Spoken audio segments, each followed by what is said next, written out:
To call to order the Jefferson Elementary School Board regular governing board meeting for May 9th, 2018. Can I get members present? Shaquille Ali. Here. Rebecca Douglas. Here. Clayton Kuhn. Here.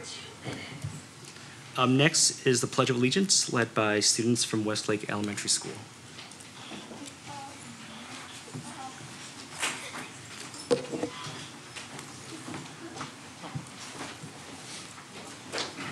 And the flag is.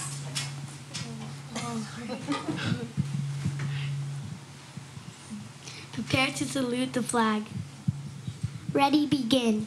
I pledge allegiance to the flag of the United States of America and to the republic for which it stands, one nation, under God, indivisible, with liberty and justice for all. Thank you. Thank you very much. The next item on the agenda is board meeting guidelines. Board members will review the board meeting guidelines and report how well they adhere to the meeting guidelines at the end of the meeting.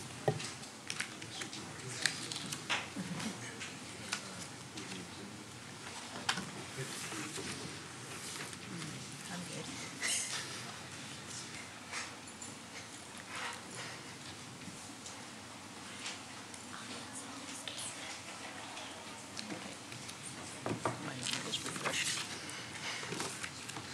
Thank you. Next is approval of the agenda. I make a motion that we approve the agenda. Second. All those in favor? Aye. That was unanimous. Item 6A, special presentations. Girls on the Run team at Westlake Elementary School. Girls on the Run is an after-school program for students designed to allow every participant to recognize their inner strength. Lessons encourage positive emotional, social, mental, and physical development. Students will share their experiences and the final culminating 5K run in Golden Gate Park. I hope that means we don't have to run 5K.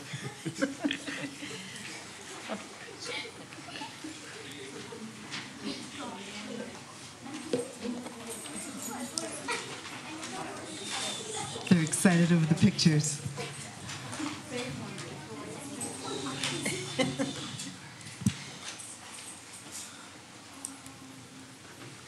Good evening.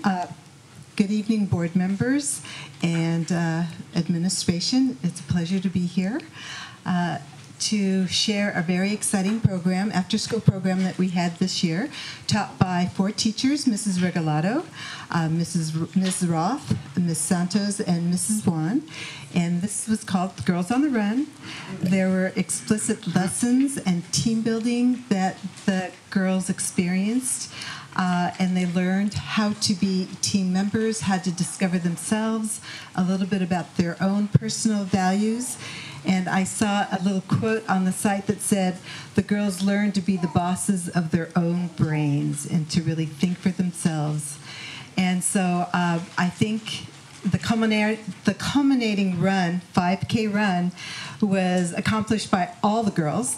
They all learned that if you set down a goal, that you can accomplish anything. Check-ins by the fountain so that more girls can experience this last weekend. It was really, really exciting. They had lots of things for the girls to do, dancing, food, just a ton of stuff. So I'm going to let the girls share with you their experiences and what kind of changes they went through.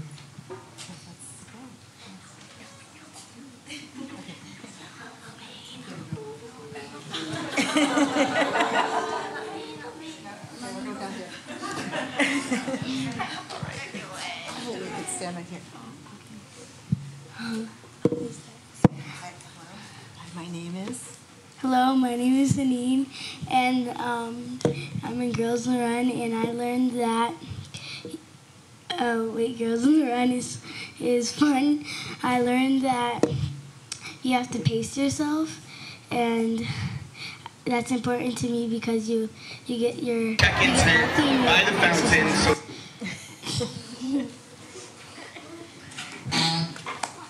Very good. Hello, my name is Diana. I'm in Girls on the Run, and Girls on the Run is important to me because it encourages girls to do anything, and it helps them like do anything they want, even if they can't do it. Thank you. You're welcome.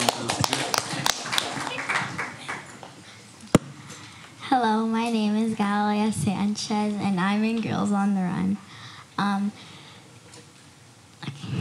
Girls on the Run is important to me because it makes me learn a lot of new things that I haven't known before, and I think that's really important because Girls on the Run is really amazing to me, and it's something new to me, and yeah, that's cool for me. So thank you. I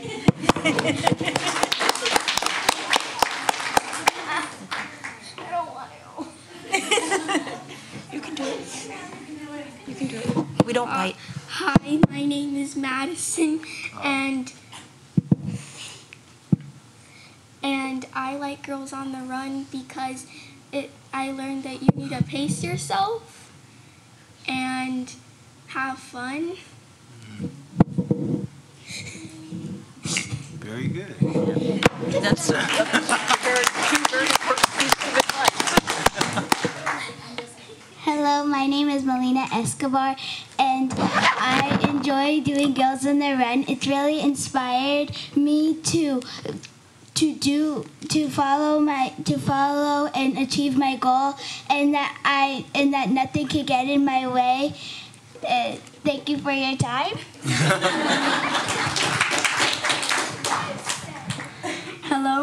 Hello, my name is Manel Purukai, and Girls on the Run is very active.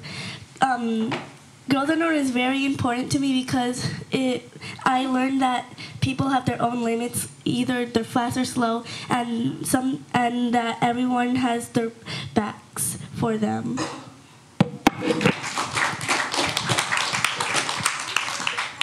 Hello, my name is Athena, and Girls on the Run was inspiring because I learned that everyone is unique and in their own way.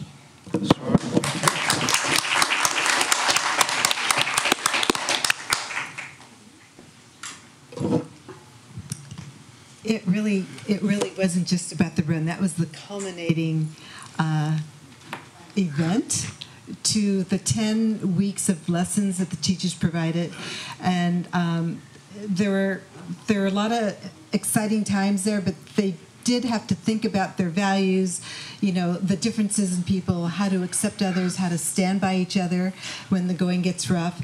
The girls were amazing runners. Each of them had a mentor that ran with them. We had our art teacher that volunteered. Our teachers were there. My daughter was there. I was there. And each girl was supported and encouraged to run the 5K the whole way. My little girl got away from me, and so I had to take another route and meet her, so I didn't quite do the 5K, but I'm proud of all of them for what they accomplished, and I hope to see them doing this again next year.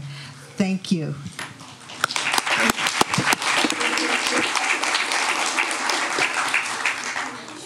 Thank you very much. Do my fellow board members have any questions or comments? I don't really have any questions, but I'm going to make a note about that one about have fun and pace yourself, because that seems like really great advice to go through life with. So, thanks. Yes. I'm proud of everyone who was a part of this. This is a good example of holistic education, and I like that you were focusing on health and just all the different things that the students learned. And it's great that you were able to do this through a physical activity. So hats off to everyone who was involved. I want to agree with my fellow board members as well. I actually have a question for Ms. Closeman. How did the program come about? I was just... Good question.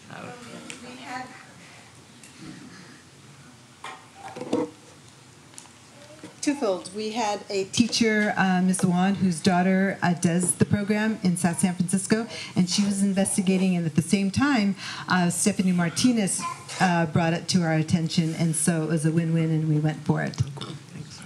Sounds like a great program. Thank you. Yeah. So I was noted that we don't have certificates for the students, but I want to thank all the students tonight for speaking. So I just want to give them all a round of applause as well. And we will get certificates.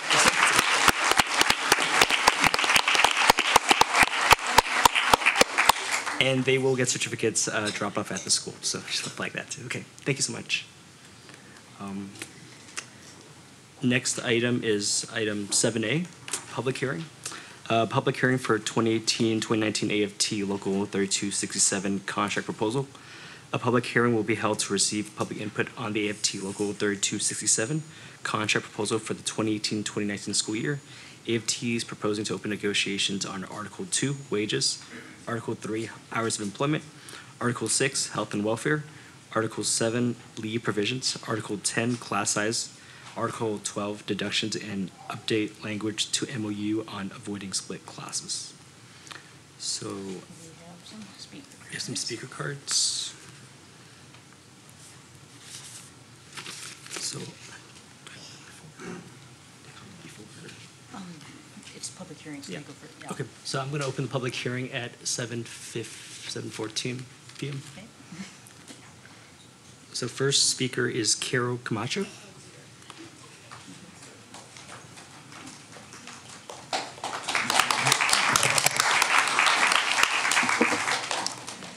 Good evening. Thank you for the opportunity to speak. My name is Carol Camacho. I have been a teacher at Susan B. Anthony for 18 years.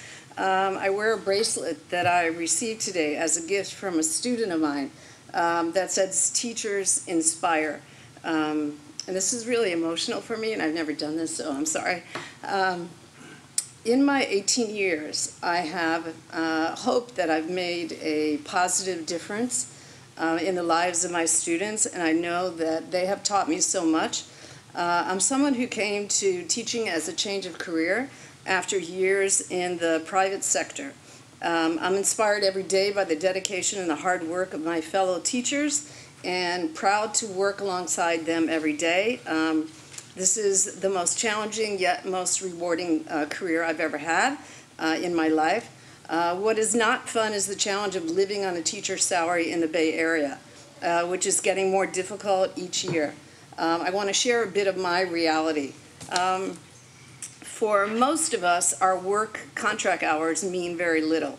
The nature of the job, August to June, has most of us working several hours extra every day, taking home work daily, correcting papers, planning on weekends, the nature of the job. If we average our actual hours worked with our salary, it would be very sad indeed.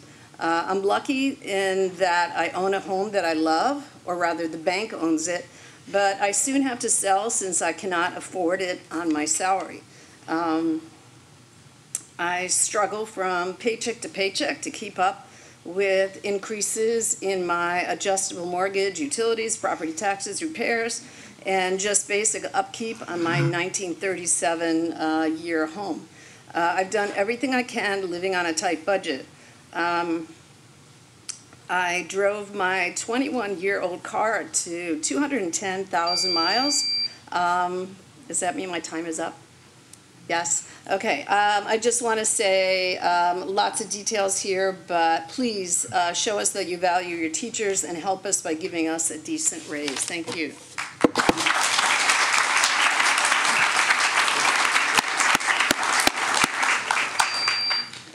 The next speaker is, I might misspeak her name, Natalie's Chaquad.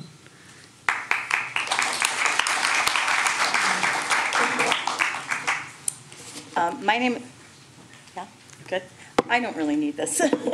My name is Natalie Jacques, and I'm a co-worker of Carol, and I wish Carol would have been able to finish her speech because her situation moves us all to tears. I've done this before. I've kind of done my life in the numbers, since you guys look at a lot of numbers. So I'm going to go from largest to smallest. $19,800. That's my rent for 1 year. That's $650 per month. And it goes up every 6 months. It goes up $100 in these past 3 months. This year I spent $1,238 out of my own pocket for my classroom. 50. The pounds I've put on from the stress of the pay and the work. $40, that's a tank of gas that will get me to and from work for the week, and that's it. 32, the number of students in my classroom. 31, the number of years I've been teaching. 12, the age of my car. 10, the hours of work most days. 6, the number of years I went to school to get my master's, my bachelor's, and my master's, and the normal amount of sleep I get most nights if I'm not grinding my teeth from anxiety or waking up from financial nightmares. 5, the packages of ramen noodles for $1. That's 5 nights of dinner. 2, things that I gave up this year for rent, not Lent, rent. I wonder what I have to give up this year. And 1, the number of rooms in my apartment. I live in the lap of luxury, don't I? 25 cents, the allowance I received when I was a kid for doing ironing, polishing my dad's shoes, and the dishes. It's a lot of work for little pay. Some days, I feel I haven't progressed very far.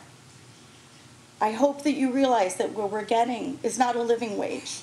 It's a surviving wage. Thank you for your time.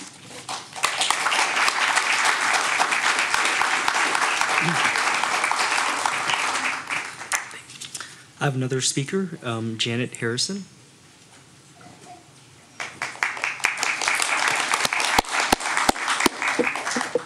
Hi, I'm Janet Harrison. Can you hear? Is it working? Yeah.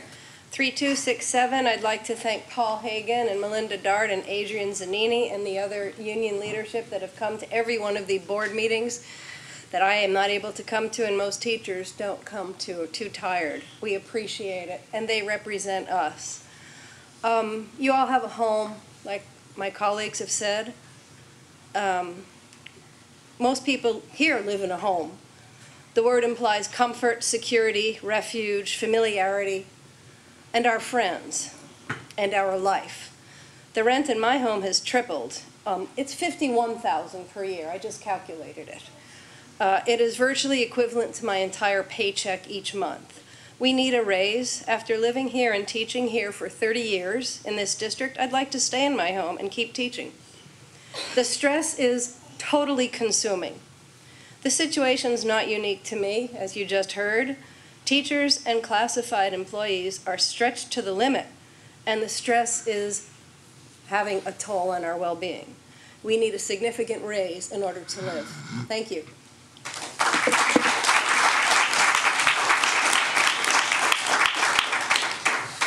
Thank you to all the speakers. Are there any other speaker cards for this item? So if that is all the speakers, I will close the hearing at 7:21 p.m. The next item is 7B, public hearing for Jefferson Elementary School District's counter proposal to AFT Local 3267. A public hearing will be held to receive public input on the Jefferson Elementary School District's counter proposal to AFT Local 3267 for the 2018-2019 school year. JESD is proposing to reopen negotiations on Article 2, wages, Article 3, hours of employment, Article 6, health and welfare, Article 14, early retirement incentives, and revising outdated language and terms throughout existing contract. I'm going to open the hearing at 7:22 p.m. And are there any speakers cards on this topic? If there are none, I will then close the meeting at 7:22 p.m. Okay. Next item is item 8, communications. First is board member acknowledgements and commendations. Good evening, everyone. I'd just like to commend all the teachers that are here and former teachers, teachers to be. This is the week of the teacher. I believe today is the day of the teacher as well. So I'd like to commend you all, and thanks for coming out tonight. Well, I will add my voice to the commendations to the teachers and everybody else who makes our schools run. And I noticed that this week is the week of the music concerts and events, so I'm just going to do a shout out to all the students, the teachers, the parents who are making so much music happen in our schools, and I hope I can catch at least one of the concerts before the week is over. So just music is really important. It was very important to me as a kid growing up, so I'm really happy when I see that we're doing that for our students in our schools. I want to echo my colleagues as well. Happy Week of the Teacher, and also today I believe is Happy National School Nurses Day, if I'm correct. So I just want to acknowledge them as well too. I want to commend a couple events I went to over the past couple weeks. The first one was the MH Tobias Carnival. It was great. It was sunny for most of the day. It started drizzling part of the day, but then it was pretty great as usual, with lots of music, lots of fun, lots of food. So I want to commend everyone for that. And then I also attended the joint middle school concert last week, and I just want to commend everybody for that as well too. It was a great performance of a lot of great songs and a lot of great just music. Next item is item 8B, correspondence and superintendent comments. Yeah, just a couple of announcements. Both Mrs. Brizuela and Ms. Liang are not here tonight. Mrs. Brizuela was not able to make it due to hardship, and she knew that earlier this week. Mrs. President Liang Anoa'i, about 6 o'clock, let me know that she's having to deal with a family emergency. So our thoughts are with her as she works through that issue. So. Good, thank you. Next item is 8C, administrator comments. The girls have run off. But I want to tell them how wonderful it is, and go girls, and keep running. That's important, and also pacing yourself is important, and supporting each other. You'll be doing that all your lives, and I think this is a good start. I also want to share my appreciation for all of our teachers. They work very hard, and I appreciate what they're doing. I know this is really hard time of year as well, so I appreciate all their hard work. Couple announcements. We have some open houses coming up. So before our next meeting is our middle school open house next Thursday, and as well as Thomas Edison, they're joining forces. And then an announcement to families. We have our Parent Involvement Advisory Committee. It's a joint meeting with the District English Language Advisory Committee meeting. That is next Tuesday at the district office at 6 o'clock, and there will be dinner served. Thank you. Next item is item 8D, persons wishing to address the board. Are there any comments or comment cards? No? Okay, cool. So moving along, item 9, general functions. Item A is consent agenda. The administration recommends approval of the start item on the rest of the agenda. I move that we approve the consent agenda. Second. Can I get a roll call vote? Mr. Ali? Aye. Dr. Douglas? Aye. Mr. Koo? Aye. That was unanimous. Next item is item 9C, workforce housing project and construction management proposals. The governing board will receive proposal presentations from district finalists for the selection of a project management and construction management firm for the Jefferson Elementary School District workforce housing project. And I was told that the first group speaking tonight is RGM. Those are for your notes, by the way. On the flip side, there's two different ones. Perfect. Thank you.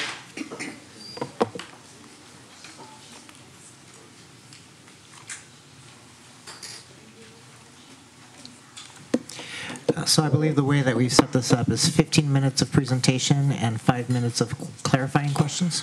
Good, thank you. Okay.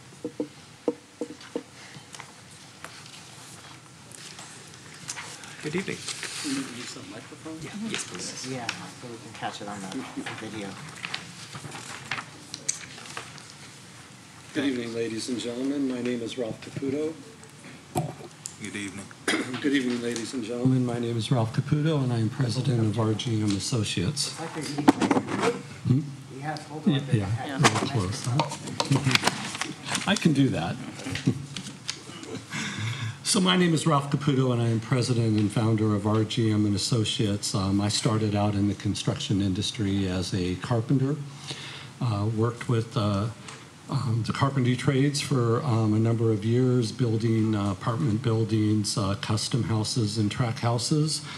I graduated with a teaching credential in 1978 in the wake of Proposition 13 that hijacked all the funding from schools and turned away school financing upside down. And so, having a little trouble finding a full-time job as a teacher, I went back to the construction trades, and after a couple of years started my own company and never got back into education other than building schools for school districts. With me tonight is Rick Kramer, Kramer Project Development. Rick is co-founder of founder of Kramer Project Development. While RGM started in 1987 as a general contractor, about 93 we turned our focus towards representing public school districts and other public agencies in the planning and design of public facilities. Rick Kramer started out prior to 2003 working for another large builder and bringing them into the construction program and management for public school districts. Rick's portfolio over the last 15 years or so since he started Kramer Project Development has been primarily in public school construction and planning. We've been working for several years now on a strategic partnership. We collaborate a lot with different school districts, most significantly here for the Jefferson School District. And Rick has also helped me in the Tracy School District, and we've helped each other during busy times. We are planning to merge our firms later this year and officially become all under one hat in January of 2019. Since about 1993, we started to evolve into construction and program management, assisting districts, finding architects, engineers, and then managing both the planning, design, and construction of public school facilities. Rick, similarly, our core business is specializing in working with public agencies and public school districts. We have between both our firms, we have a highly experienced staff of builders, architects, planners, MBAs, estimators, project managers, pretty well-rounded firm. I think one of the main elements that have really been beneficial to our tenure in the industry and the work that we do with public agencies is that we kind of come from the trades and have brought in a lot of higher level professionals as we've grown. Why should we be selected to help manage your projects? Well, building projects for school districts has been our prime business. We have a proven track record advocating for school districts throughout California and have provided services for this district for the past 4 years. We have a great fiduciary relationship with all stakeholders in a project. We work great with local and other public agencies. And, our core values are really honesty, transparency, and integrity. So we have a very well-rounded knowledge of having built other public facilities and then also school district public facilities. Our staff is experienced in all types of building. The people that we would bring to this project have a strong background in residential and multi-unit housing.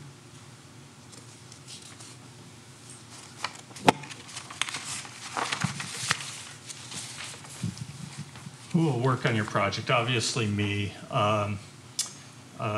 I have 31 years of high-level experience in construction management, and throughout my career I've managed, in today's dollars, probably $1 billion worth of construction amongst me and the people who work for me. I spent the first part of my career as a Navy Civil Engineer Corps officer. I was a federal contracting officer, managed housing on numerous military housing projects. And after that, I got my master's in engineering, construction engineering management from Stanford University. And they hired me before I even graduated to manage their housing capital improvement program. So basically, I managed a couple $100 million housing program for Stanford, and did that for about 3 years.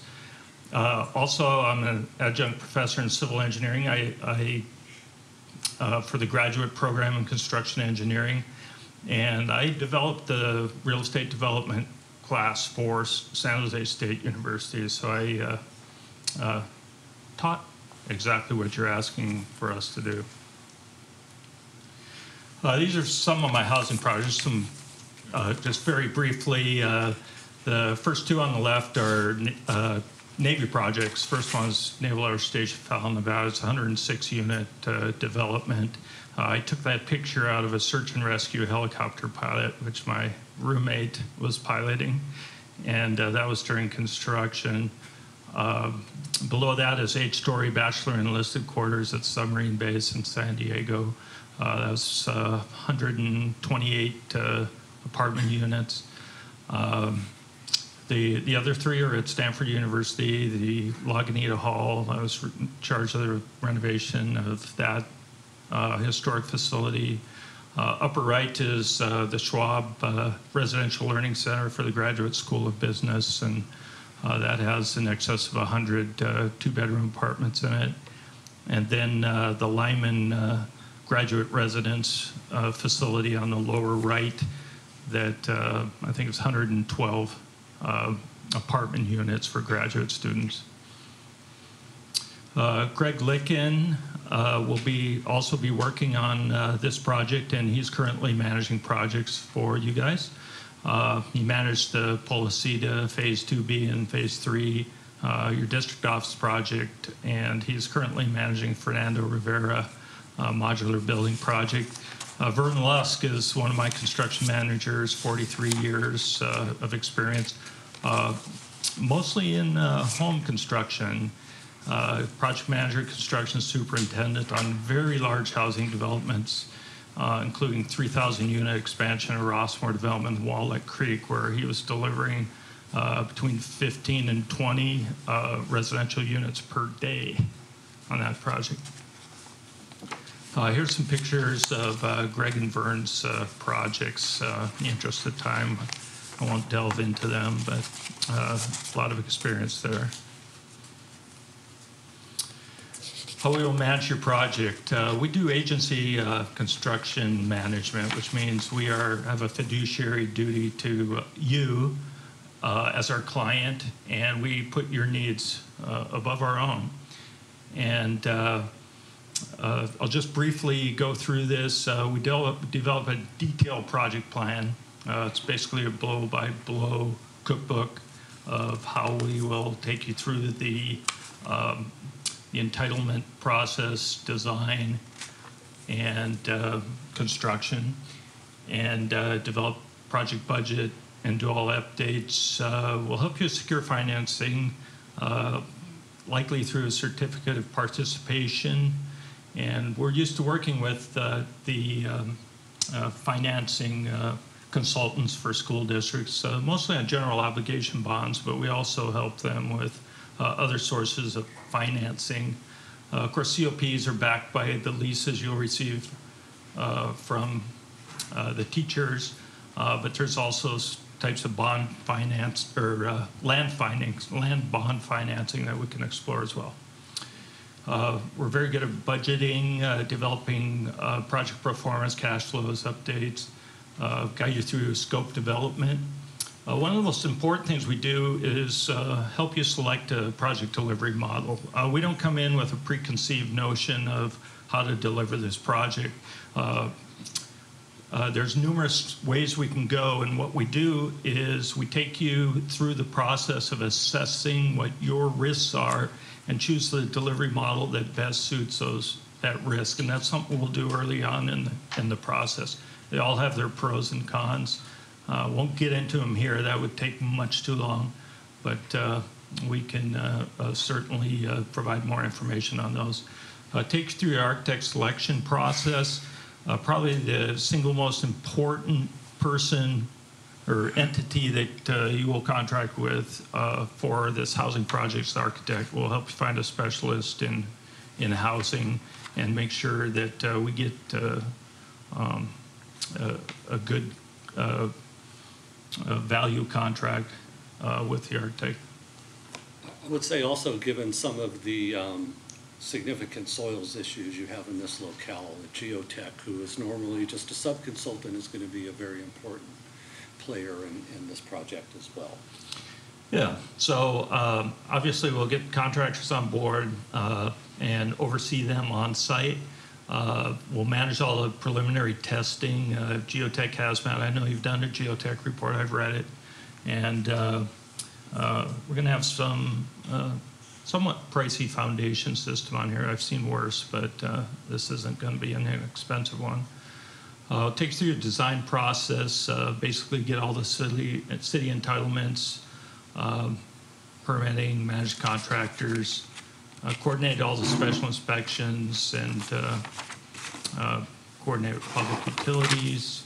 We'll help take you through California Environmental Quality Act, which all projects have to comply with, and we're very good at that. DOJ compliance, students and staff safety is very important to us. And then manage all the aspects of the construction. Okay. Yeah, so how we are compensated, all of our construction projects that we do for school districts are on a fee basis, and what we find is fair to both parties and enables us to allocate resources amongst all our school districts is to use basically a published sliding fee scale developed by the Office of Public School Construction, which is a branch of the CDE, which you're very familiar with. And the sliding fee scale is defensible and adjusts commensurate with the construction budget up or down. It keeps us project delivery neutral. So our fee isn't based on a specific project. Our fee is what it is. And then we're open to guiding you to what's best for you. We have no stake in it. And it's flexible to project changes. So we determine under the OPSC fee scale, using the study that you've already completed with a project cost of approximately $18.5 million, we estimate $13.645 million will be the construction contracts, which would be the basis of the fee, and that would develop a fee of $733,300. And that basically be all our services from start to finish.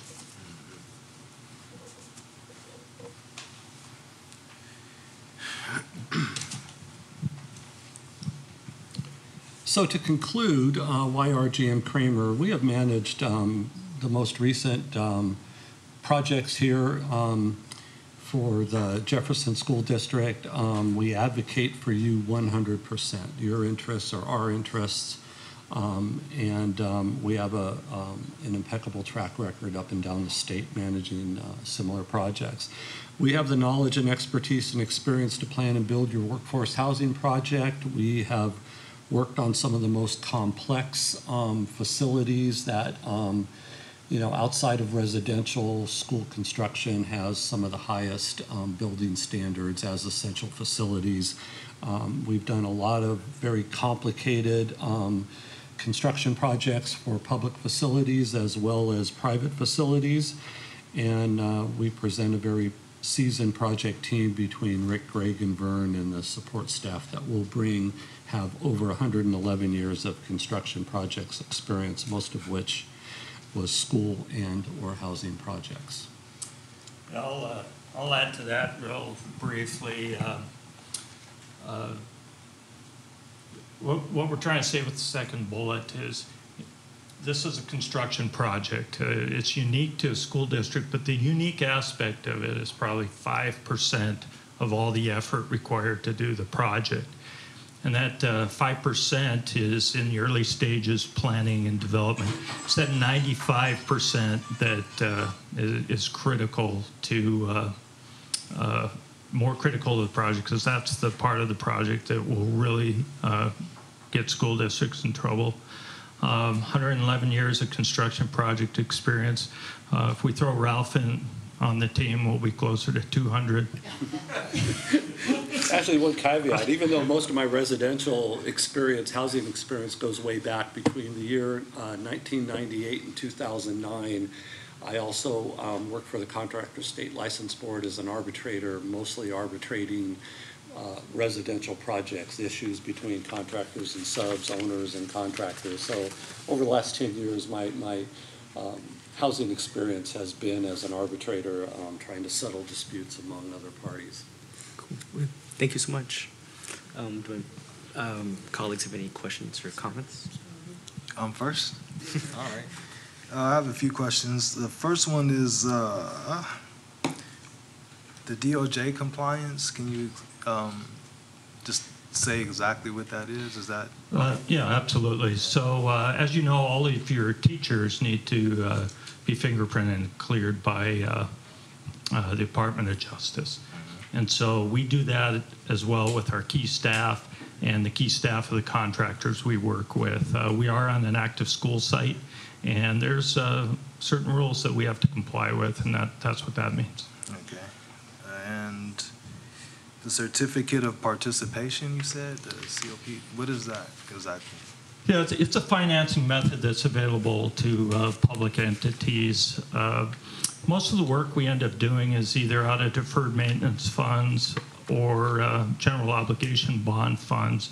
Obviously, passing a bond for this project is not necessarily in the works at this time. So what I'm envisioning and was envisioned by the team that put together the feasibility study for you would be that the district would acquire a loan, basically a certificate of participation that would serve as the financing for this project. And its collateral basically is the income derived from the leases that your teachers would sign. All right. Is this something, Mr. Vidales, that we've discussed before? We have not discussed this. We've started to discuss financing, but we have scheduled some time in June to discuss financing more in depth. Yeah, okay. An explanation of that is something. Yeah. The COP is what I was... Yeah, it's been mentioned before, yes. Okay. I think, okay. And then, let me see what else. What do you think would be the biggest challenge on the project? The biggest challenge, obviously, is making sure that it makes sense for the district. You know, the upfront process of determining pro forma cash flow. I know EHP has done a lot of that for you. What we need to do is scrub the numbers and make sure it works. You know, once you get a project that is feasible, then it's pretty routine for us, okay? Just going through the process of designing it and building it, and that's what we do. That's the 95%. And frankly, Ralph and I don't think that's challenging. It's hard, but it's, you know, we've been doing this for so many years that part's pretty easy. Just make sure it pencils out for you. It's going to be the unique part of this and the part that excites me about it, actually. Okay, thank you. Thanks.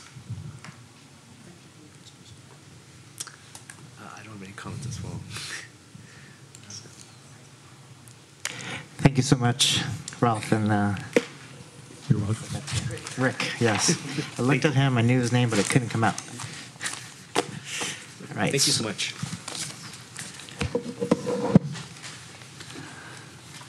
So our next presentation is by Brookwood Advisors.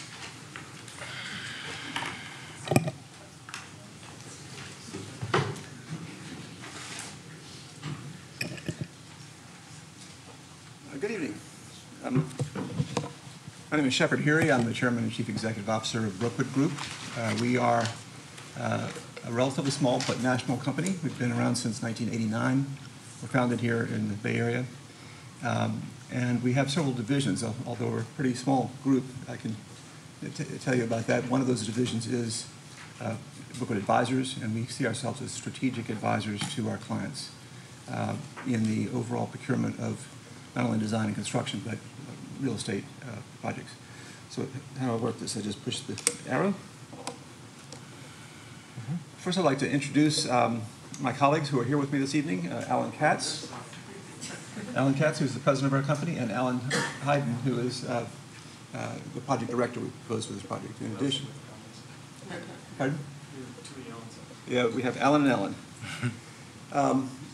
I'd like to talk about the mission and objectives for not only ourselves, but for the school district. We understand that your objectives are to provide high-quality education by attracting and retaining excellent faculty and staff. And we heard this evening about some of the pressures that people are under, so we understand it and appreciate it and respect it. You know, in achieving that goal, we understand you want to perhaps leverage underutilized assets, mainly land, and to provide faculty and staff housing. We want to seek funding sources for the construction, and we want to engage with the right talent to make sure that not only you're providing affordable housing, but quality housing that meets the needs of the faculty and staff. I'm going to move very quickly through the next several slides. I think some of them are kind of automated in order to keep me on track on time. But before I leave this slide, we understand that you all are filling the role of developer by necessity as opposed to developer by choice. You're trying to address the needs of your faculty and staff, not because you want to be in the development business, but because there's no other way. Mm-hmm.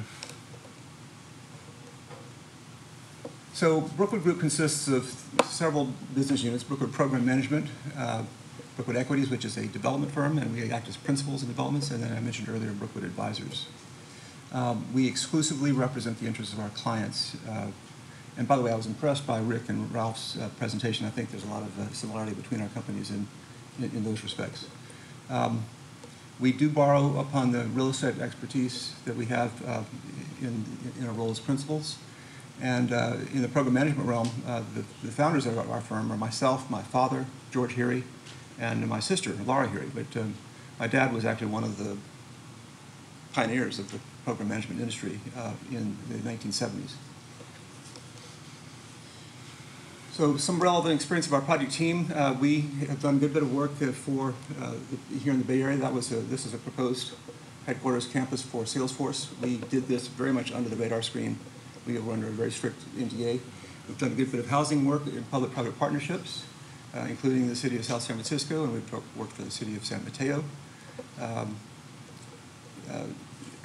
We have a good bit of residential talent on board, including Alan Hayden, who I think will talk a little bit about his experience later in this discussion.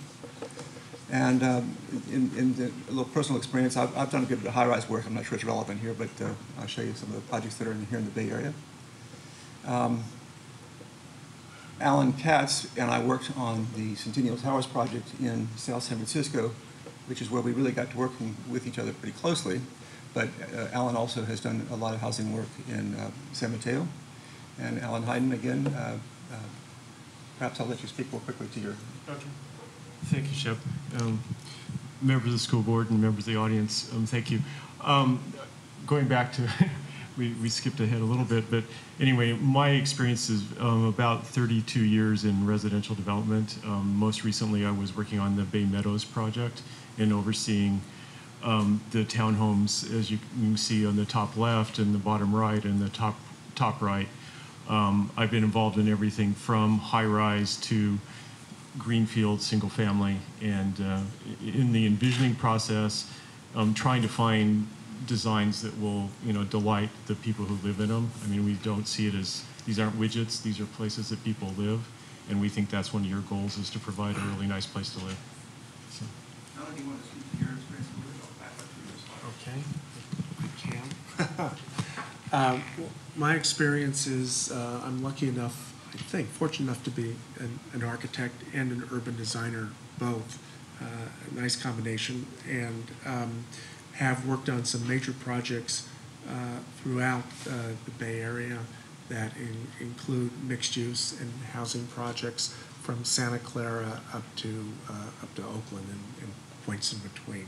So I've kind of done a fair amount of that. Also have worked for equity investment firms and financial firms, so I'm familiar with, as with the previous firm, COPs and general obligation bonds, and in fact, most recently have been leading Pacifica through the process of getting financing through HART, which is the agency that provides loans for housing, affordable housing, and workforce housing in San Mateo.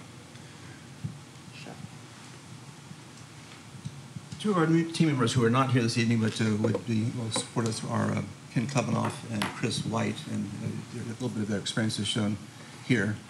I'd like to change the subject now to talk a little bit about procurement methodologies that we have heard a little bit about already this evening. And I'm going to move very quickly through this, but I think there are a number of key issues in selecting the right procurement methodology, and you have to take into account, number one, statutory constraints. Number two, what is your posture as an owner in purchasing, design, and construction?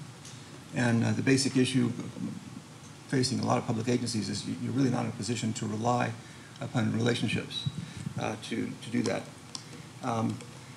You definitely want to make sure that while you have a positive team going, you want to employ the forces of competition to, maybe you guys could offer that for me.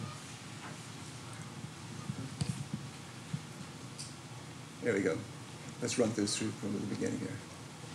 So the key issues that I've mentioned are the legal constraints, the posture of the ownership, the need to wisely and skillfully employ competitive pressures, and to make sure that the team dynamics work. There's a big range of procurement methodologies.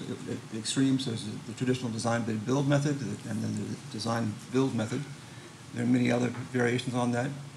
One that we'd like to bring to your attention is bridging, which we think takes the best of the design bid build method and the design build method and takes the advantages of both of those and avoids many pitfalls of others. The comment was made earlier that there's no perfect system, and it's best to understand the needs of the owner in terms of understanding which procurement method to select. Our firm, however, was instrumental in the creation of the bridging method as an approach. Let's go to the next slide. So just very quickly, design, bid, build, you see a schematic design, design development, construction document, and construction phase. The advantages are it's logical and orderly. It's well understood by the industry. It creates a direct relationship between the architects and the owner. And then the contract price can be set through competitive bidding or negotiation. The disadvantages, and sometimes we like to call this the design, bid, build, litigate method, is that it often results in problems, finger pointing at the end. But also, if you look at design, bid, build, it's really too costly and too much time before you're protected through an enforceable contract. It assumes that drawings and specs are free of errors and omissions, and that's really not possible. And the traditional method also assumes that architects and engineers have the most detailed knowledge about design and construction, and that's really not true. It's trade contractors and specialty vendors. Let's go to the next slide for design build. The advantages of design build are that you have the potential for better integration of design, construction know-how into the design process, and you have the single point of responsibility for design and construction. But the disadvantages, potentially, of design build are the inherent conflict of interest. I added the term fox in the henhouse here. You have a conflict of interest between the architect, engineer, and the owner that's inherent. It may outweigh the benefits of design build, but you also have an early loss of leverage as the owner in negotiating design and construction, and it's difficult to get an apples to apples comparison on pricing. Bridging, as I mentioned earlier, is a hybrid of the two methods. I suggest you, if you don't really want to know about it in detail, you might visit bridginginstitute.org. It basically follows the design bid build process through the schematic design phase But then instead of preparing design development documents, you prepare bridging contract documents, which seek to define everything that's of importance to the owner and seek to leave undefined everything you can, prudently leave undefined for the contractor knowledge to come into play. You also have 2 points of contract award. You have an enforceable contract, as you'll see in the lower slide, sooner in the process than you would under the traditional design bid build method. And you still have leverage because you don't authorize the construction to proceed until the second step award. So I can get into more detail about that if you're interested in it, but let's move to the next. Let me sum this up really simply, because we've been through this with 2 other school districts on workforce housing. And it was decided that it really combines the best attributes of design bid build, and there are those, and design build into, it brings them all forward into one integrated whole. And that's what bridging does. So you get the benefits of both. And that's what these other school districts are doing that are adjacent to you. So that's. Well, actually, I think the next slide is yours. So why don't you take it from here? Oh. Okay, well, I don't have my glasses, but what it is, we've put together 3 schedules for you. One is a 50-month, one is a 45-month, and one is a 40-month schedule, and they're all kind of with one single prime. Therefore, there's one entity who's going to be responsible for this, but. The first one, what you see is that in all 3 scenarios, we're able to get the planning approval started very quickly, which is important for us, and get pricing. But there are, just a longer process, rather than just a simple bridging process. So with bridging, we feel we could do it in 40 months. And in this scenario, we're assuming 12 months of an EIR process. Now, in the city of Daly City, anything under 100 units of housing likely does not require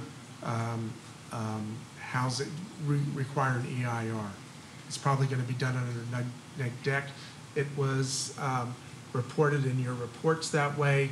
In our experience and having talked with those who work here as well and other EIR consultants, they also agree. But we've put in 12 months, even if it might only theoretically take 6 months for a neg deck. There's community meetings we're going to have. There are reaching out to community, cost estimates along the way. So it probably will take closer to 12 months in the schedule. But if you go to the third one, which is 40 months, we will be able to have you in by fall 2021, and then there is, of course, your 1 month, your 1 year period for warranty. And what we have on the bottom here is just a note that project financing will all be, we are completely involved with that from day one to the extent you want. We do have ideas, but we should move on to other slides. There was also, we did want to go over our budget, and we're suggesting a budget of, I think these numbers come out to $518,000 utilizing bridging. This is consistent with the proposal that we had submitted previously to you, and we feel we can do this project in that amount. And the scope, we think is thorough and complete. And I think everyone who works with us feels that our goal is to try to be complete in our work product, not look for some way not to be. So, I don't know what's on 26. Architecture selection process. I do know Alan wants to really talk about this. I'll let him do it. Is that our cutoff? We'll do one more minute. Yeah, since yeah. The other group did I one think minute too.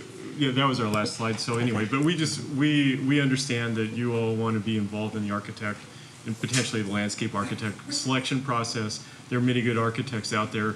Again, our bent is to provide a really high quality community. This is not just building units, and so I think talking to the architects is very important, and the design and the quality, and then in addition to that, the whole program and what you can get, including amenities for the buildings, et cetera.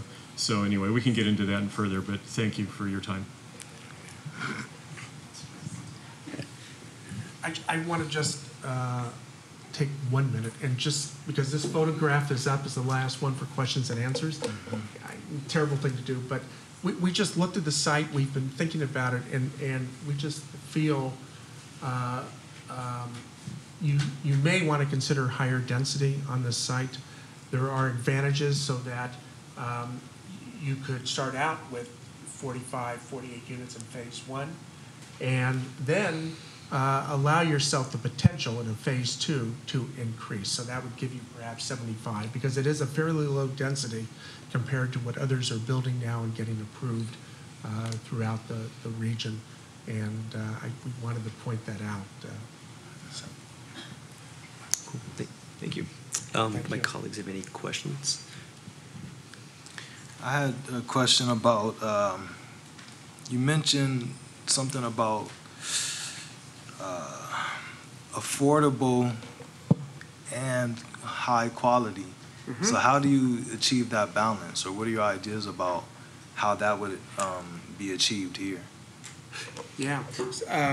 Well, Alan, do you want? Yeah. No, I think that's something that home builders deal with every day, because people demand high quality, and our point on that is you can knock out, the same unit and it's, all those types of things. And I think what we want to do is spend the money where the family, the household who's living in those, in those homes is going to enjoy it the most. It's an art, it's not a science. Mm-hmm. There's a lot of projects you can go to and you can just feel like they've been value engineered to death and they've taken out all the sort of livable, nice things. And so it's, so I think it's a balance.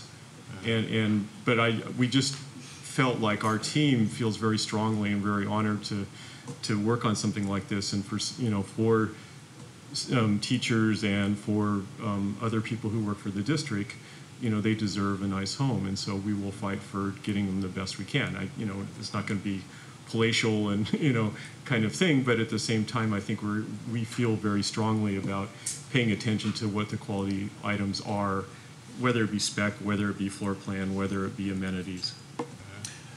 And I would like, I don't know, another way that we approach it, if we do go bridging, and we're not saying you have to go bridging at all, but if you do, there's typically a savings because there are virtually no change orders through the process. That's one of the beauties of it. So if normally there's 8% of any contract goes to change orders, if you eliminate the change orders, all of a sudden you've created 8% value in the project. Mm-hmm. So we think that's an important consideration. Okay.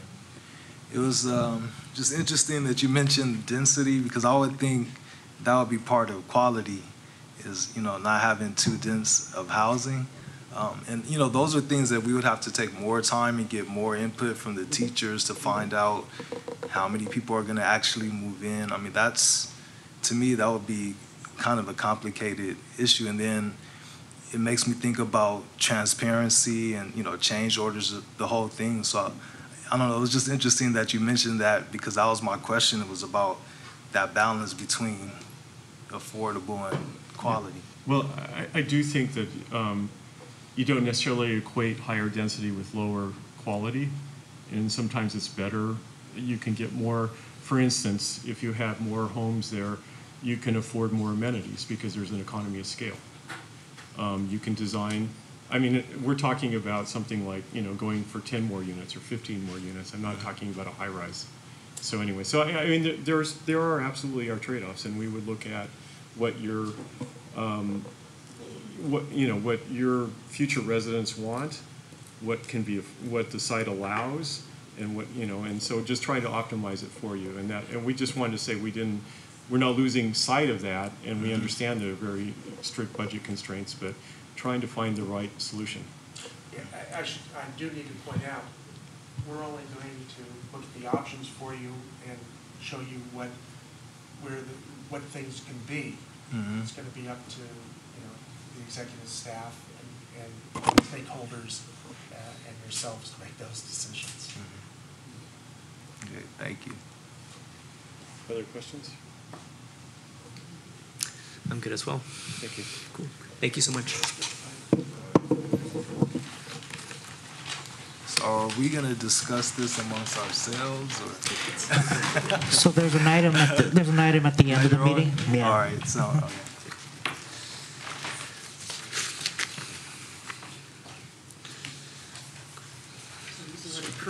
Yeah. The next item is item 9E, resolution number 18-05-09B, classified employees week. The administration recommends adoption of resolution number 18-05-09B, designating the week of May 20th to 26th, 2018 as classified employees week. Well, I really can't argue with that.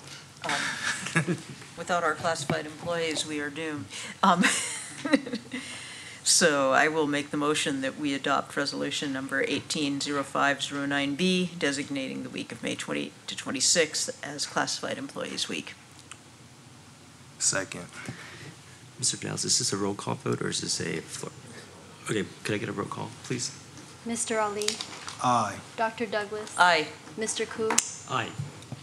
That was unanimous.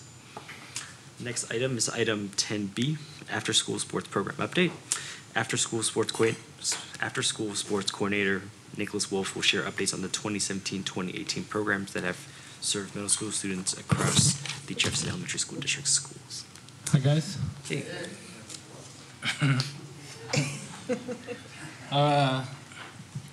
This is new. The microphone.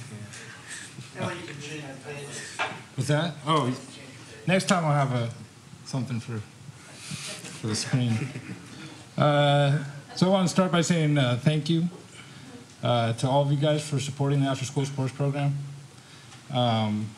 This year, just to review, I also want to apologize if I'm a little nervous. I think I say that every year.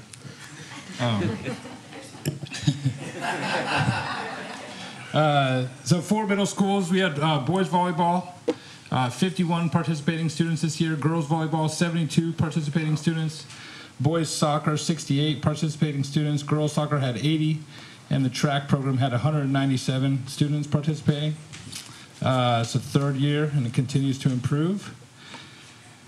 I say that the sports program plays a big role in developing a school community and fostering school pride, keeping students physically active and focused on keeping up their academics so they remain eligible to compete, bringing parents and grandparents and brothers and sisters to our campuses. We all know how consistent exercise is so important for our youth, but from a standpoint of fitness, but I wanted to share some thoughts on how important team sports are for a developing mind. First, communication. Team sports require a ton of communication, listening to a motivational speech, listening to a coach strategize, explaining drills and strategy to one another, expressing thoughts and feelings in a post-game talk. As a coach myself, we have appreciations. Usually at the beginning of a practice after a game, we go around and just say what we appreciate about each other, and either as an individual or as a group, and it's pretty powerful. I encourage students to express their concerns and their hopes and their disappointments. And just I feel that sports and communication go hand in hand, and I feel it's great for kids to experience that and develop those skills. Also, like decisive action. Athletes develop skills needed to make an effective snap decision, like when to shoot, when to pass, how to play defense, how to react to a defense, in practices and in games. So athletes need to consistently make difficult decisions under high pressure, and this is a skill that's so valuable as students move into high school and college in regards to meeting deadlines and dealing with stressful situations. Teamwork and collaboration, learning how to work with others to achieve a common goal. Working with different personalities, learning how to be unselfish, learning to respect one another, learning not to cut corners. And the last thing that I've written down, in regards to self-esteem and gaining self-awareness, being part of a group, building networks of friends. I just want to say track in particular gets students that you might not look as athletes to participate, kids that struggle socially and emotionally out there. And I wrote that I've seen track teams take kids who are struggling socially and emotionally and completely turn them around. Kids that have never seen smile are overjoyed by the experience that they are having at track meets. I mean, it's remarkable. And so I just wanted to also give a shout out to Brent and Nadia for helping out from an administrative standpoint. Nadia's really got me out of a couple of jams. She's helped me out big time. And just thanks to you all for continuing to support the program. It's something that's really great. Yeah. Any questions or anything like that? No, just thank you so much for overseeing this and making sure that we have the after-school sports programs, and keep up the good work. What exactly did Mr. Valenti do? Did he get out there and run, or? Just helping with, the biggest thing is making it fit everybody's schedule, having 4 different schools that have 4 different, everything going on, and finding dates that work for everybody. That's a big help. And as far as, scheduling referees and transportation, and, there's a lot of behind the scenes stuff. Yeah, but they've been a big help. Yeah. Is there any, are there any plans for expansion, adding any other sports or more teams or anything like that? I'm open to exploring that. Daly City Park and Rec has a pretty robust basketball program. And basketball, there's a lot of nuance to. People get pretty passionate about basketball, and it gets contentious at times. And I don't know if it's something that. I'm willing to look at anything, but I'd like to grow what we have and make what we have even better, instead of trying to expand to an additional sport. Although, looking at this map, there's 4 actually world-class golf courses on that true. map. Yeah, let's talk about it. That, world-class. Okay. So, just saying. All right, so who do we need to talk to, Mr. Vidales or you? I have a connection with the first tee of San Francisco, actually, that is pretty wired into those facilities, so it's something to think about, or that we could look into, yeah. All right, let's make it happen. I just wanted, because I was trying to track, and I felt behind there to run those numbers again. I wanted to run a total on how many kids we actually have, just to get that. Well, so there's kids that participate in multiple sports, so I thought about that, and I couldn't add them all up and be like, this many kids participated, but 51 for boys volleyball, 72 for girls volleyball, 68 for boys soccer, 80 for girls soccer, and then 197 for track. So with some redundancy there, that's 468. Spots. So that's a significant number for the number of kids we have in the middle schools. So I think that's really encouraging. That obviously there are some kids who are probably doing 3 sports, but we also have a lot of kids who are getting involved and finding a place. And I think those are a great 3. If the 3 is what we've got, those are a great set of sports for a wide variety of kids. So the memories too. I don't remember much about middle school, but I remember playing sports. I don't. Well, we didn't have them when I was in middle school, but. Yeah, I just have to say the quality of both the coaching provided by our staff and certainly the level of professionalism by the referees is pretty high. I've been impressed at how they interact with our students and how they are able to make calls on the court or on the field in ways that our students and staff respect. So that's been great. I don't know who sourced these refs, but thank you, Nick. Yeah, they're doing a great job. I agree. Yeah.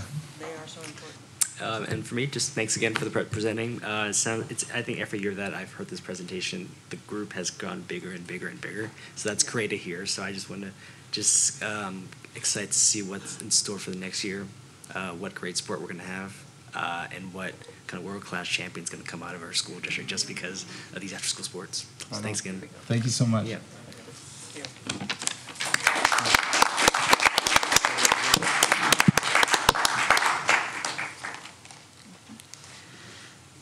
So next item is item 11B under Business and Financial Procedures, Board Resolution number 18-05-09, Education Protection Account.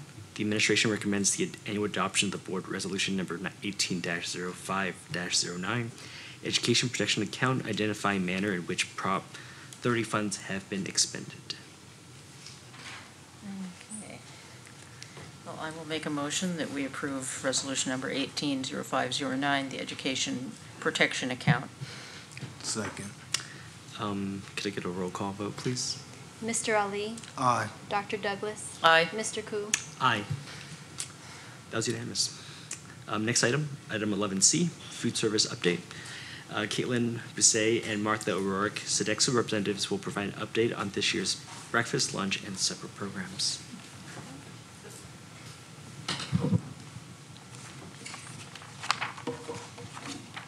All right, good evening.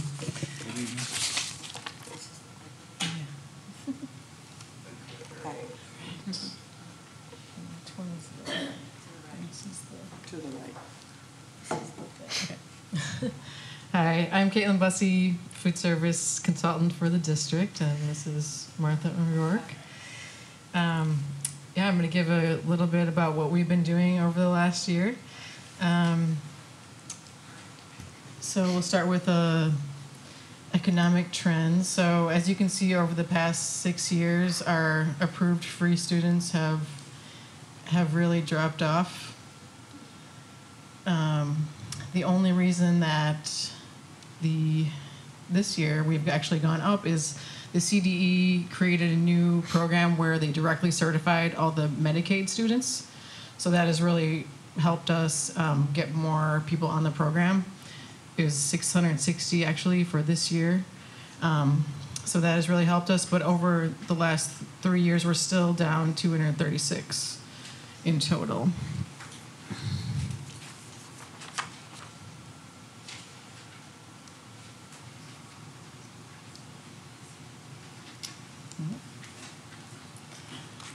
All right, so some highlights from this year is this year we've gotten a grant for $56,000 for to purchase new ovens. So Anita, our food service manager, received that grant.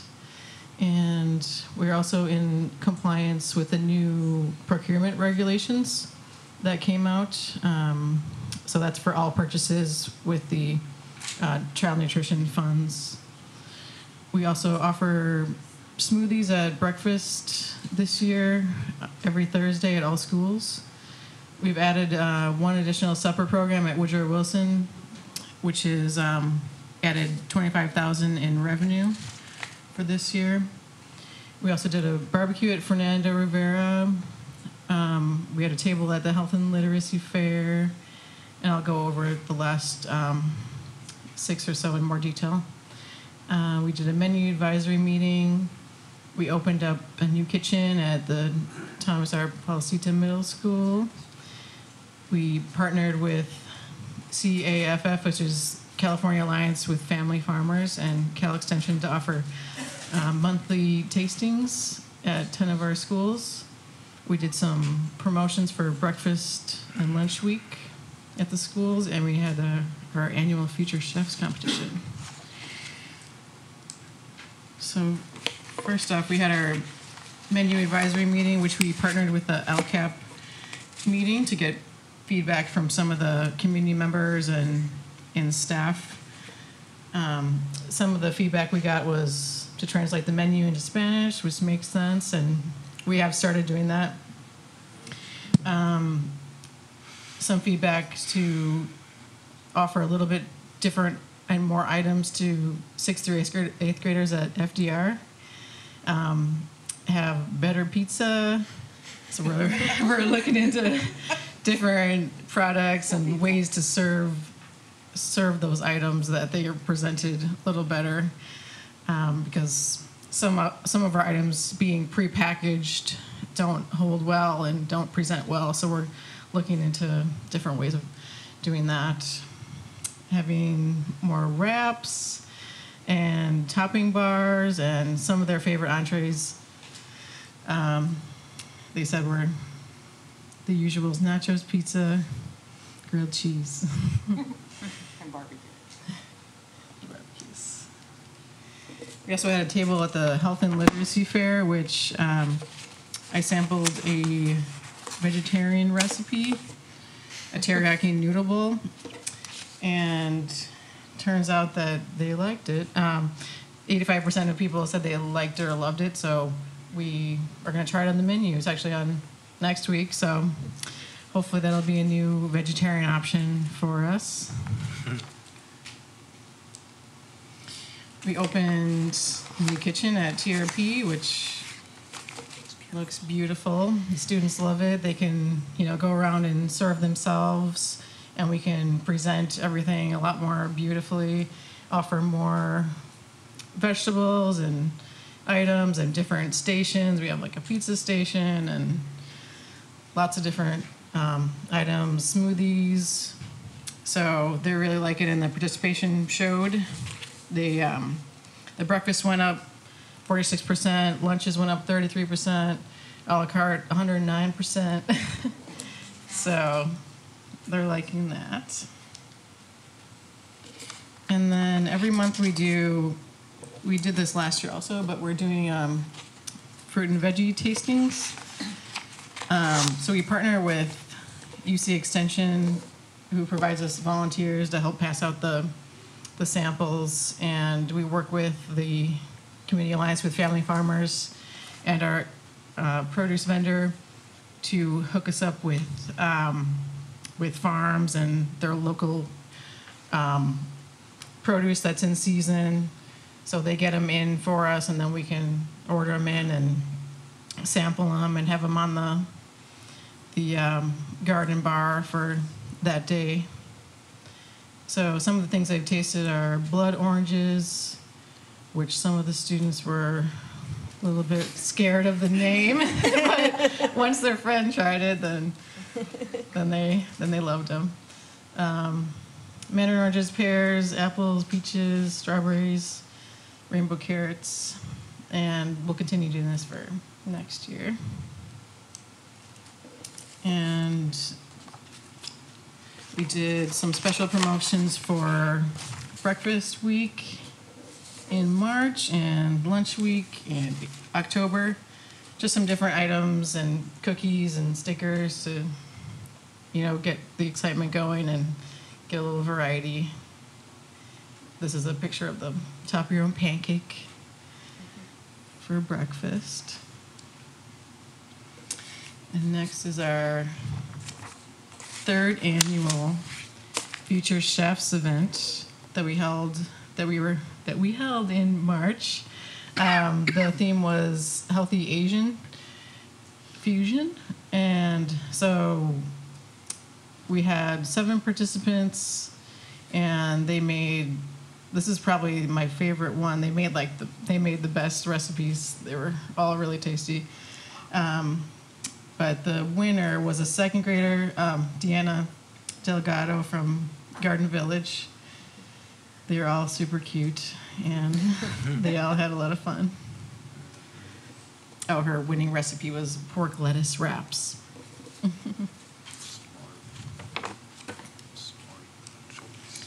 And what's coming? Then a new law came out this year about anti-food shaming. So we're in full compliance with that. We've changed our policy. We now provide a student with a meal regardless if they have money on their account or they have a negative balance built up. So we serve them meal regardless.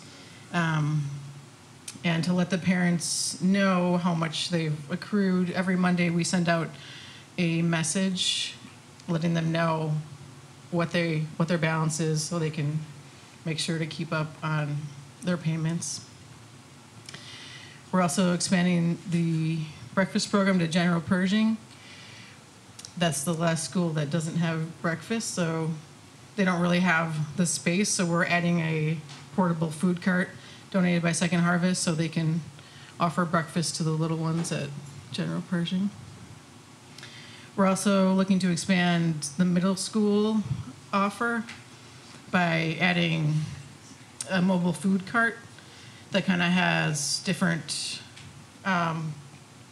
entrees every day, like a pasta bar, a taco bar, something where the kids can kind of customize their entree. And also have more salad bars and topping bars. And also, as I mentioned earlier, provide a different customized menu for FDR to include larger portions. He's not listening? No. Just kidding. All right. And next, over the summer, we're going to update the look and feel of the serving areas in the elementary schools. So it used to be Kids Way Cafe, now we're going to turn into the Clubhouse, which is kind of a little outdoor theme, kind of like a tree house kind of look. So you'll be seeing those next year. And then on the right is the middle school, what theirs kind of looks like currently. And that's all I have. So, any questions? I have a question because you're looking at a lot of adding bars and topping bars and salad bars and things. Are we providing adequate increased time for the workers to deal with those? I have a certain amount of experience in this area, and I know that when you add things like that, the time for setup and cleanup expands. It's great to have those offerings. I just want to make sure that we're not getting them by abusing our workers.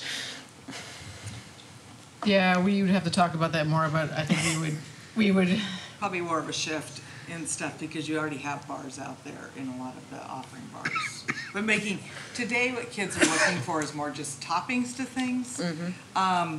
They take a burger, and if you look at all the restaurants right now, they add toppings to that burger to make it customized. You already have your fruit and vegetable bars are out there, so that time is built in. Okay. It's expanding those bars to putting out like jalapenos and those kind of things, because that's what the market today is really asking for. Okay. Is they all want the burger, but they all want to customize their burger with these type of toppings. And you see it at most of the restaurants across the way have these type of more salsas, 3 kinds of salsa instead of just one, more of those expansions. So it shouldn't take a lot of any more labor because you're already doing bars. Okay. They're already used to that. I just, wondered about that. The mobile food cart. That's a little different. That'll be a different story. Yeah.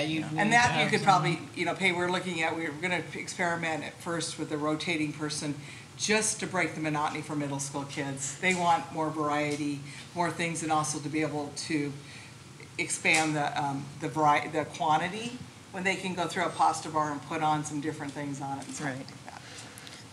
Gee, they want more variety. My poor kids had to eat peanut butter and jam for 12 years. True. No, it's I have a question well, first of all, thank you so much for adhering to the anti-food shaming. Because I remember when this special came out, I actually saw it that evening. And I came here and spoke about it, and I know a few other people have seen it as well. So thank you so much for that. And then I was wondering about the summertime. Are you involved in providing meals in the summer for Daly City residents? Yes, we do. We do two of the schools, and Big Lift does. Do they do 2 or 3? 2 of the schools. So we're not involved in that because it's a grant, and I don't know how they get their food service, but we wish we had that. Thank you. Cool. Thank you very much. I don't have any questions, but sounds like a great update on a lot of at least changing stuff in the lunchrooms. So thank you.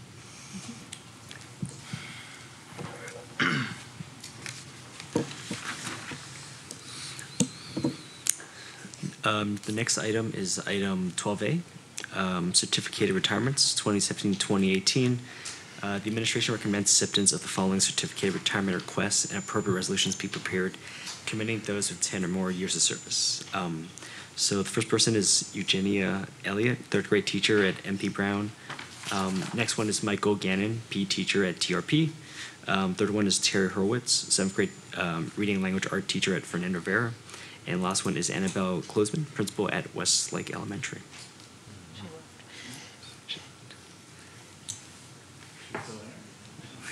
She's already begun.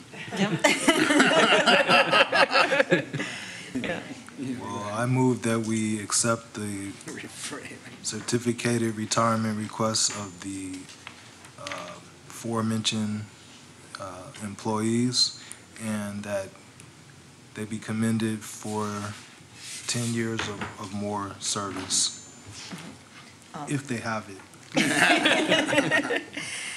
I just wanted to throw in on a personal note that Terry Horwitz taught both of my sons at Fernando Rivera, and that is probably stands as their favorite teacher in all their years of teaching, and that she did so much for my boys, and I immensely appreciate her service to the district for that, and I'm really sorry to see she's retiring, but I guess I'm not really in a position to say much about that. So that said, I will second the motion to approve the retirements.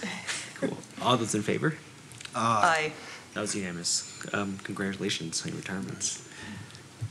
Could I just say one thing? Sure. Having worked directly with 3 of the 4 of these folks again, and the fact, like Mr. Ali mentioned, they're all long-term, 10 years or more, in some cases 20, 30. You know, it's so great to have this group of folks that are finishing up their careers with us, too. Thank you. Next item is item 12D, administrative appointments, 2018-2019. The administration recommends approval of the following appointments due to the restructuring of the Educational Services Department. Steffi Martinez, Program Director, Student Support Services, effective July 17th, 2018. 219 working days, salary schedule 1M I to 11. Step 3, $128,185 plus $1,100 for a master's. And Jessica Pace, Program Director, Teaching and Learning, effective July 17th, 2018. 219 working days, salary schedule The same. 1M I to 11. Step 15, $146,584 plus $1,100 for a master's. All right. I will make the motion that we approve the appointments as presented with congratulations. Second. All those in favor? Aye. Congratulations and thanks, I think, for what they do. I was going to ask, does Ms. Martinez want to make a comment? Ms. Pace couldn't make it, unfortunately, but she wanted to say thank you to everybody. But I do see Ms. Martinez in the audience.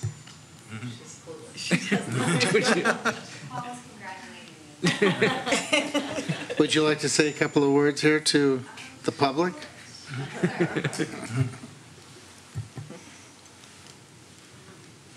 2 minutes only. Okay, start the clock.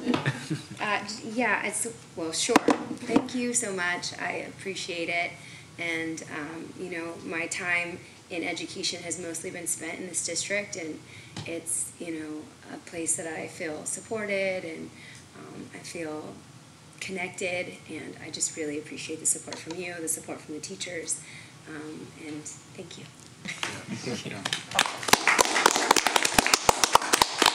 So I just want to say, and I know that you're aware of this, but when Ms. Martinez started in this area, it was just her in the department.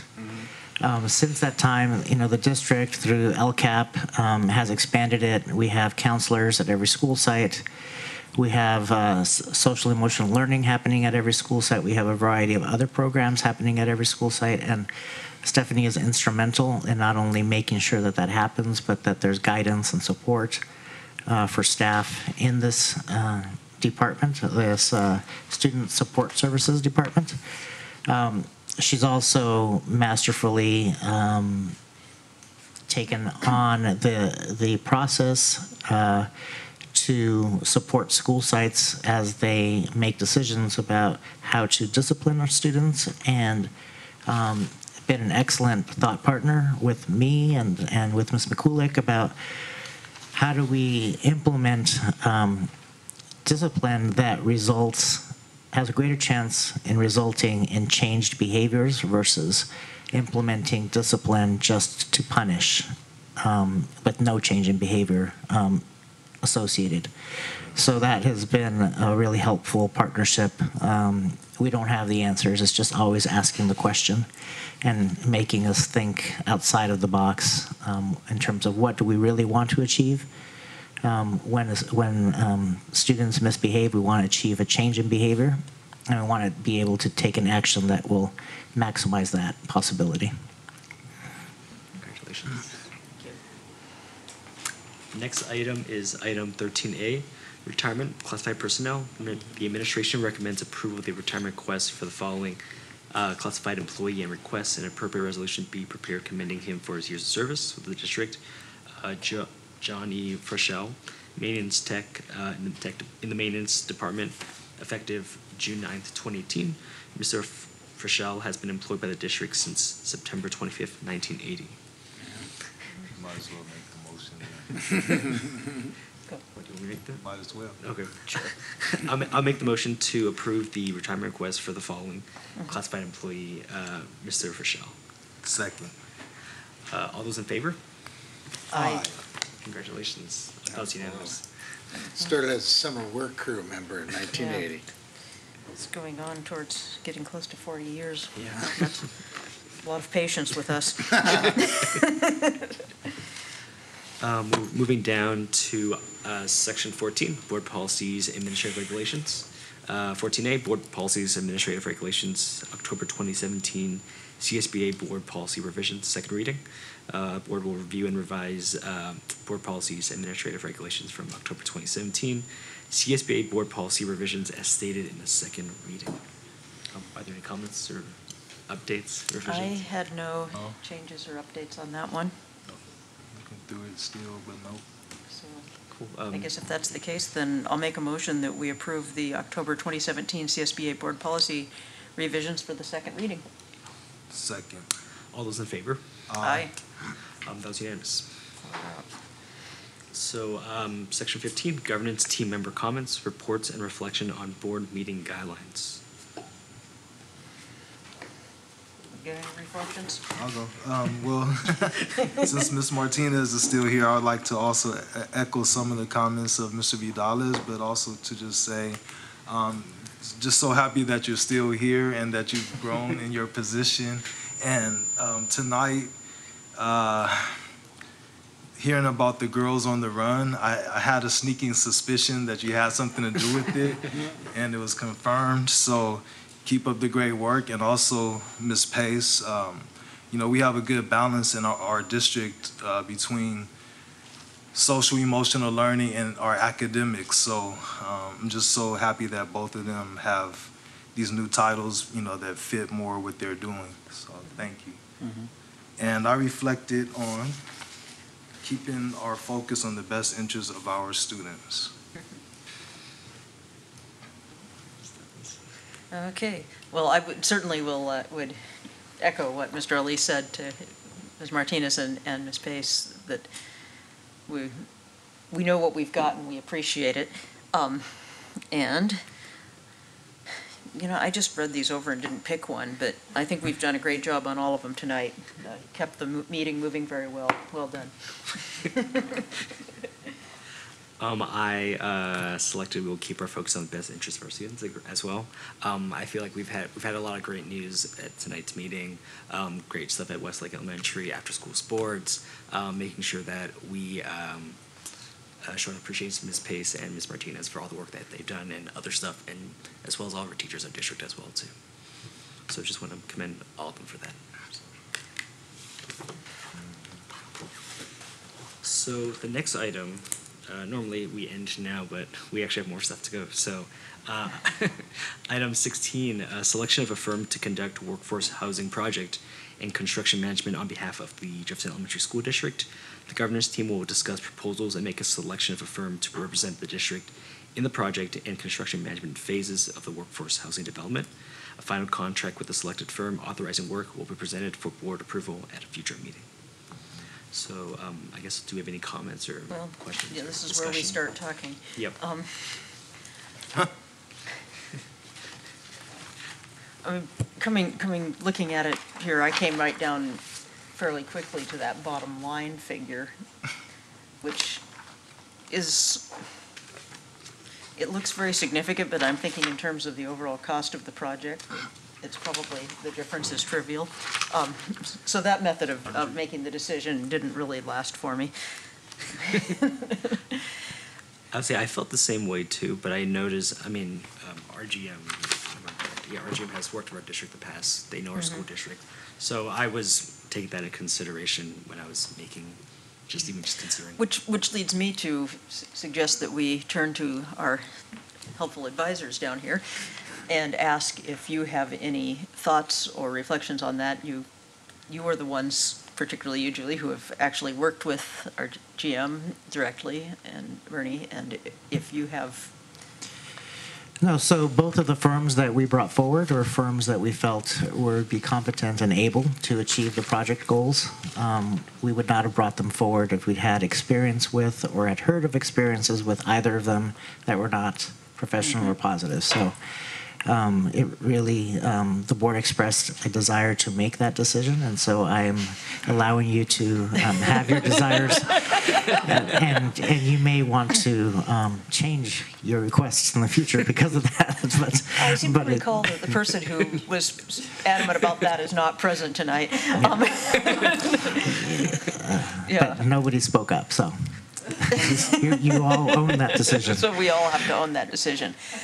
I was going to say, I realized that two of our fellow board members aren't here tonight, and I don't know if we want to wait to let them have a say. Yeah, I was going to actually, say that we need more time and, to allow those other two board members to give their input before we make a decision. Okay.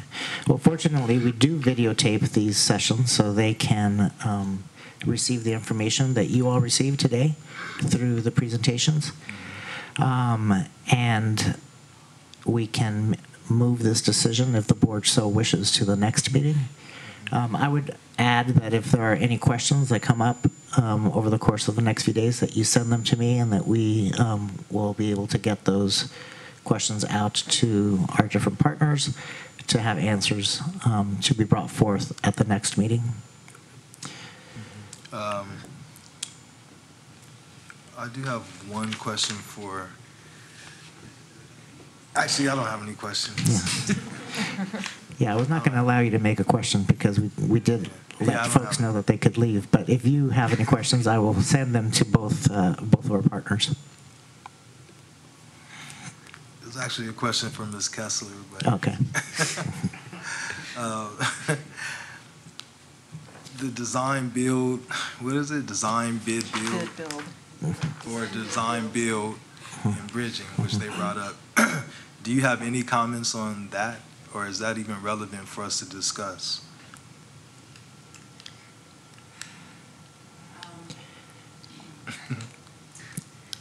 There are benefits, as was talked about today, to all of them, and it would be something that we would still need to be discussing further. Seems like they're all utilized, and we've utilized some of them. We've never utilized bridging, but it seems to have some benefits to it, and we'd need to become more familiar with it. Because I know that in the past, listening to you, that there were some issues with, I guess, design build.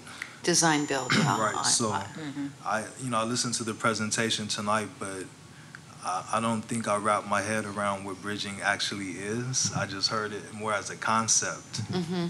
So I just wanted to know what your thoughts were on it.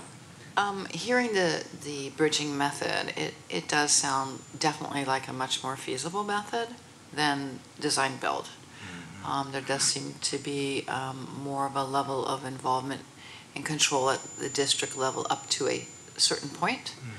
And I think that probably the major difference between the two is you do give up some of your, I think, you give up some of your control over the project when you get to the building part, but on the other hand, you have fewer change orders because they have to own the contractor and architect that do the final plans have to own that price. So the price is more solid with the building, the bridging method.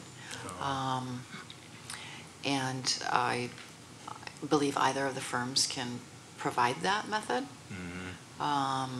It would be, I do feel that, Brookwood has expressed that that's the method that they would recommend. And I believe that RGM Kramer would want to explore that more with us to make the determination as to what the best method would be for our district. Okay. Does that make sense? Yeah, perfect sense. Thank Oh, you. good. All right. Let's stop right there then. Yeah, that was perfect. So I'm glad I asked the question. So thank you. I was going to ask, if I may ask, is there a way that you would be able to provide the board just like an overview or like a simplified version of design build, bid build, as well as bridging? And Yeah, we have some documents that we can do that, and I think that there's a website there that references bridging, Right. so I would certainly suggest that be a place to start. I have not personally looked at that website, but I'm assuming that they also discuss design build and design bid build. Design bid build is a process that we used with phase 2 and 3 of TR Policita. We got the designs, we put them out to bid to different subcontractors, and then we built it. so the design build is you select a contractor, you sort of generally tell them what you'd like, and they go off and design and build it.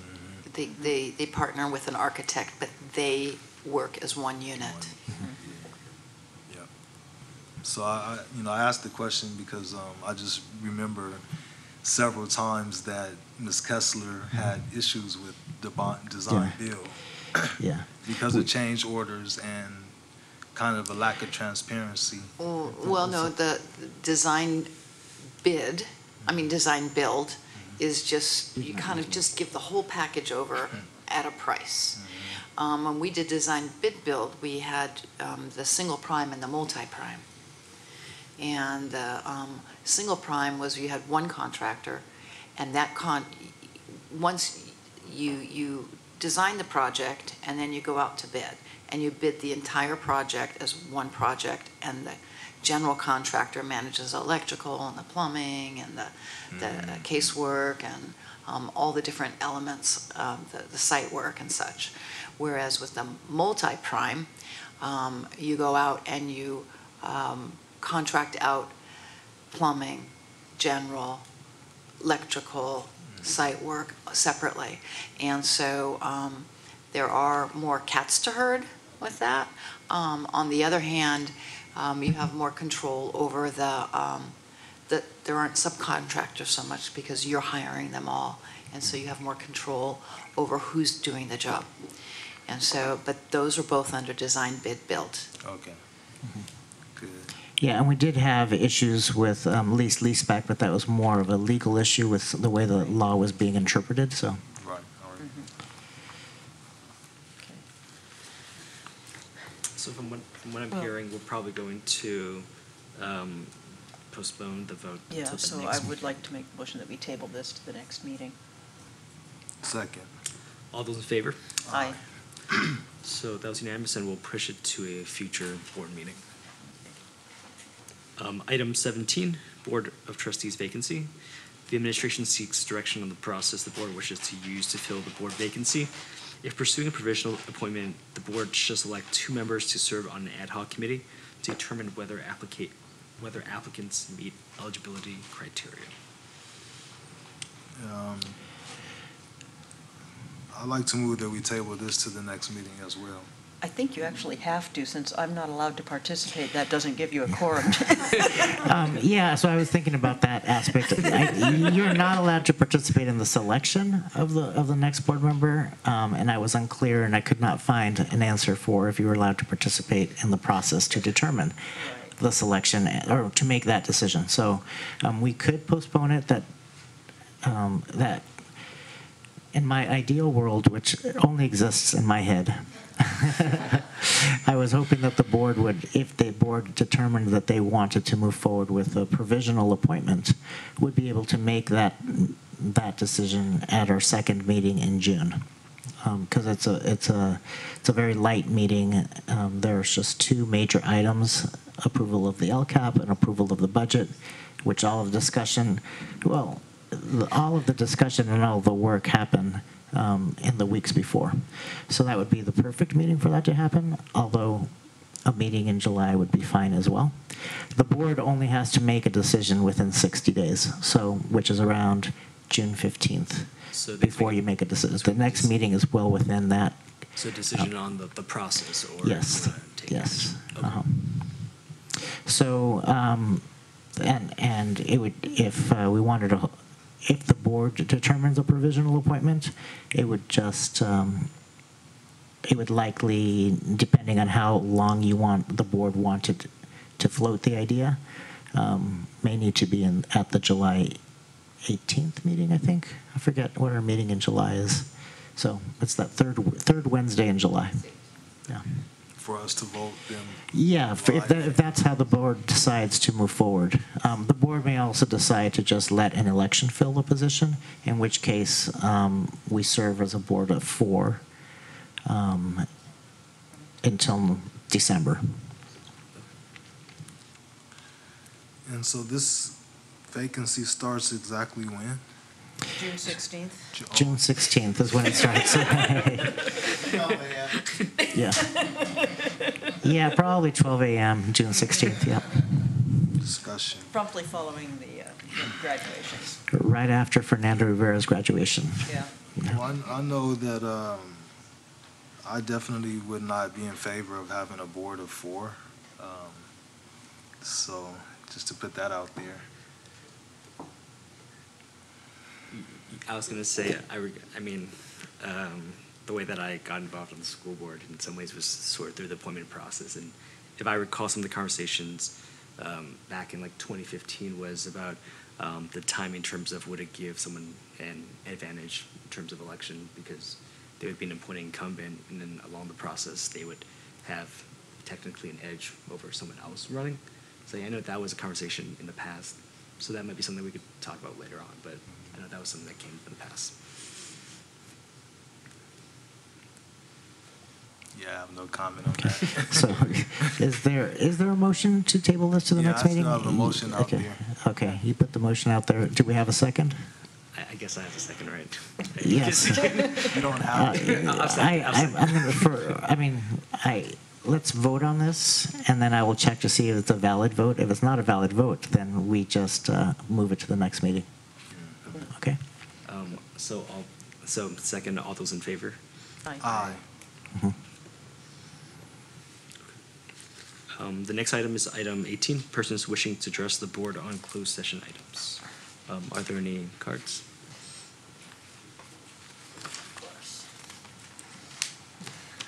We have one card. Paul Hagan, teacher and president of AFT 3267.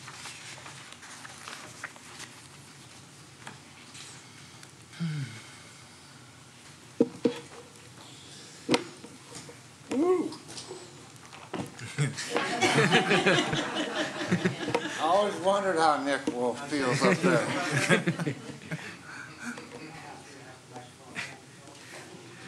Pardon me? I don't need I don't need it. Oh, because it was feed. I think I make myself heard. I want to speak for just a few moments before you go into closed session. I'm good. Turn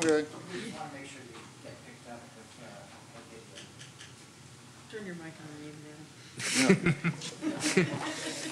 Oh, you think the video's not? Okay. There you go. Here we go. It's a different audience system. All right. Hi, I'm Paul Hagan, President AFT 3267, and a longtime teacher in the school district. I know you're going into closed sessions this evening, and on your agenda is negotiations on our contract proposal. I know that you'll give it all fair consideration. I trust that you will. You heard from a few of my colleagues this evening. Their peers of mine started teaching around the same time I did, and I've lived that life too. And I know why we do it, but I also know how hard it is to do it. And I think we probably would have heard from a few of the younger teachers this evening as well, but most of them were out driving for Lyft or picking up extra income someplace else, unfortunately. Now, I know that the situation that we live in right now is not the fault of the school board, and it's not the responsibility of the school board to fix a systemic problem in our culture and how we fund public education. But I do know, and as I've taught my students and my own children, I've taught students for 30 years now, you know, if you believe in something, you find a way. You find a way. If you believe that something is right, you fight for it and you find a way. This district has made some great strides in the last few years. Now, I'm very proud of that. I'm extremely proud of it. I'm proud to be a part of what's going on in this district right now. And we've been able to build programs. We've been able to invest in the children and the families of our district. I know that the funding comes in odd and difficult ways to fathom. But we can't forget the people that are in the front lines. We can't forget the people that are in the trenches, that are making these dreams a reality. And that's what I know that you're going to take into consideration when you go in and discuss. I know it's difficult. I know that. I'm not a fool. I know how the state funds education, and I understand that. But I also know, as I told my son when he was a little boy, he used to love grapefruit. That was his favorite thing in the morning, grapefruit. Well, after he had his Ovaltine. He'd had grapefruit, and he would get so disappointed. You know, I'd get the grapefruit, I'd cut it in half, and I'd cut the little slices. Thank you. And I'd cut the little slices, and he'd eat. And then he'd want, you know, more. And I'd say, well, you got it, that's it. But what I knew is that, you know, with the grapefruit, you cut the slices, you eat it, you think you're done, but there's more. There's a little more. You can scrape around there. You can squeeze a little juice out. And I taught him there's always a little bit more if you know how to find it. Thank you for listening. That's all.